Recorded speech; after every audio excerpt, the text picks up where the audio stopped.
नमस्कार, मेरा नाम विश्वजीत कुमार और आप देख रहे हैं वाक फॉर इंडिया।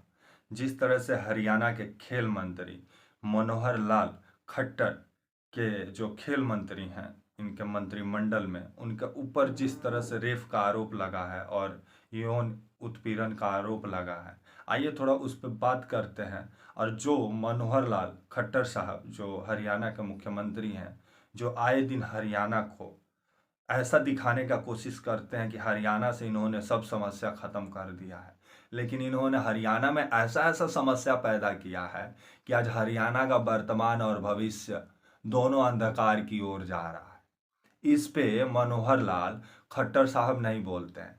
कल जब मीडिया वालों ने इनसे बात करते हुए पूछा कि जो आपके खेल मंत्री हैं संदीप सिंह, उनके ऊपर जो आरोप लगा है बलात्कार का, उसके ऊपर आपका क्या कहना है, तो इनका कहना है कि अभी आरोप न लगा है, पहले उसका जांच होने दीजिए।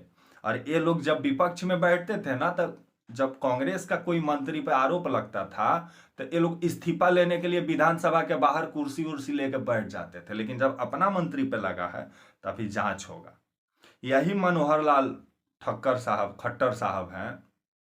ये मनोहर लाल खट्टर जी जो हरियाणा के मुख्यमंत्री हैं, ये आए दिन केजरीवाल जो दिल्ली के मुख्यमंत्री हैं, उनके दारू को ये बताते हैं विष का प्याला है और अपने दारू को अमृत बताते हैं। लेकिन जिस तरह से आज दारू की वजह से पूरा हरियाणा तबाह और बर्बाद हमको दिखाई दे रहा है, जहां मतलब हमको लगता है कभी हरियाणा में दारू का दुकान बंदे नहीं होता है। सबसे पहला बात ये, अगर आप हरियाणा जाते हैं, मैं हरियाणा में काफ़ी समय रहा हूँ, मनोहर लाल खट्टर साहब का इलाका में मैं रहा हूँ, 2-3 महीना रहा हूँ मैं।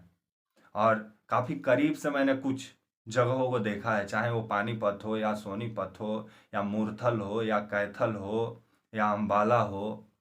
मैंने बहुत करीब से देखा है इन शहरों को, और इन शहरों में लोगों से बात भी की है, तब मैं आप लोगों से आज बात कर रहा हूँ। जब आप दिल्ली से एंट्री करेंगे ना हरियाणा की तरफ, तो सबसे पहले तो आपको कूड़ा का एक सबसे बड़ा पहाड़ नजर आएगा। और जैसे आप हरियाणा में एंट्री मारते हैं तो सबसे पहले आपका स्वागत होगा, लगेगा कि मतलब किसी भगवान का सत्संग का मतलब बोर्ड लगा हुआ है। 10 रुपए का बियर, 50 रुपए का ए बियर, 20 रुपए का ओ बियर, आइए ठंडी बियर तो गर्म बियर, ये क्या है साहब। और हर 2 किलोमीटर पे, हर 1 किलोमीटर पे आपको दारू का दुकान ऐसे खोल के रखा गया है जैसे स्कूल कॉलेज खोल के रखे हों हरियाणा में। हरियाणा में तो सरकारी स्कूल कॉलेज का जो स्थिति हो तो बद से बदतर है, जिसके वजह से वहां के लोग मजबूरन अब प्राइवेटे में न पढ़ाएंगे, क्योंकि सरकारी में तो भेज नहीं सकते हैं। लेकिन जिस तरह से मनोहर लाल खट्टर साहब जो हैं, ये आए दिन जो बोलते रहते हैं कि हरियाणा को मैंने सबसे अच्छा बनाया है, तो हरियाणा में एक ही काम इन्होंने किया है कि युवाओं में दारू को इतना फेमस किया है कि दारू आजकल अब हरियाणा में आम बात हो गया है कि आप चुनाव हो या पंचायत का चुनाव हो, वोट के लिए दारू, जब मतलब क्या बोले हैं, 50-50 हजार, 60-60 हजार रुपया का दारू पंचायत का चुनाव में, करोड़ों करोड़ों का दारू, यहाँ तक मैंने सुना था कि जब हरियाणा का पंचायत का चुनाव में पिला पिला के लोगों से वोट ले लिया जाए, तो वहाँ विकास तो भाई अब किस पे होगा तो भगवान जानते हैं। और ये खट्टर साहब हैं, इनका तो बातें कुछ अलग है।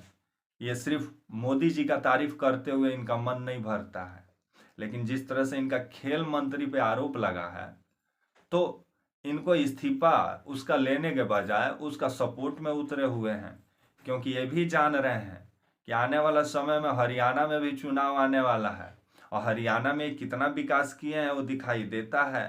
पानीपत का जितना कंबल फैक्ट्री था सब बंद पड़ा हुआ है। 200-250 कंपनी तो ऑलरेडी पानीपत में कंबल फैक्ट्री का बंद पड़ा हुआ है। और वो मनोहर लाल खट्टर साहब बोलते हैं हरियाणा को नंबर 1 राज्य बनाएंगे। हमको समझ में नहीं आता है कहाँ से बनाएंगे खट्टर साहब। जो खट्टर साहब आज तक पानीपत से तो गंदगी नहीं दूर कर पाए, जो पानीपत पूरा दुनिया में पहचाना जाता है अपने कंबल के लिए, उस पानीपत को मनोहर लाल खट्टर साहब ने तबाह और बर्बाद कर डाला जीएसटी ला करके। वहां लागू हुआ, जिसके वजह से बहुत सारे कंबल फैक्ट्री, 200-250 कंबल फैक्ट्री वहां पे बंद पड़े हैं। पानीपत के लोगों के पास रोजगार नहीं है। लेकिन इस पे खट्टर साहब नहीं बोलेंगे।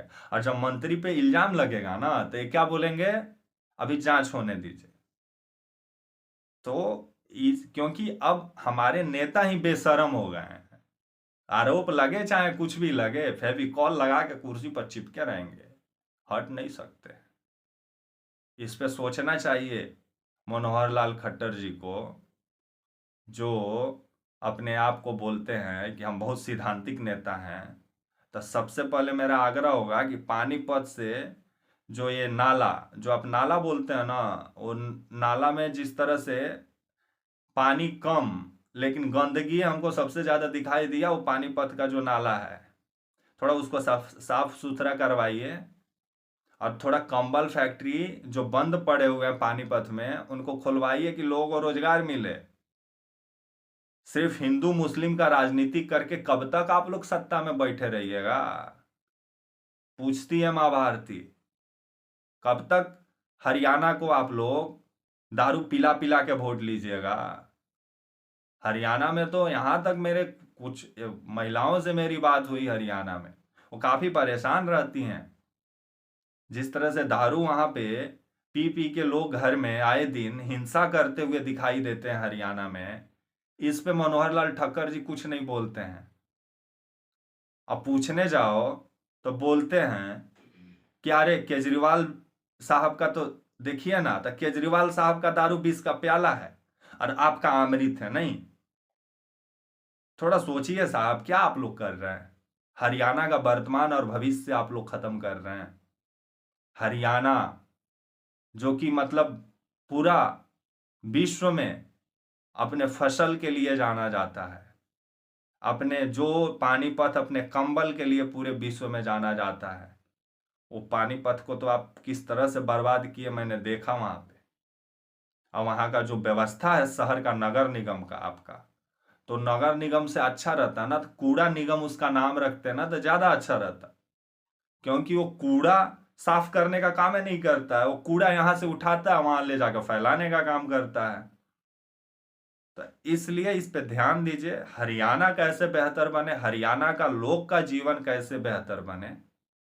मनोहर लाल खट्टर साहब जी मुख्यमंत्री हरियाणा, तब तक के लिए आप मुझे इजाजत दीजिए। और आप हमारे चैनल वॉक फॉर इंडिया को प्लीज लाइक और सब्सक्राइब और शेयर करना ना भूलें। तब तक के लिए नमस्कार।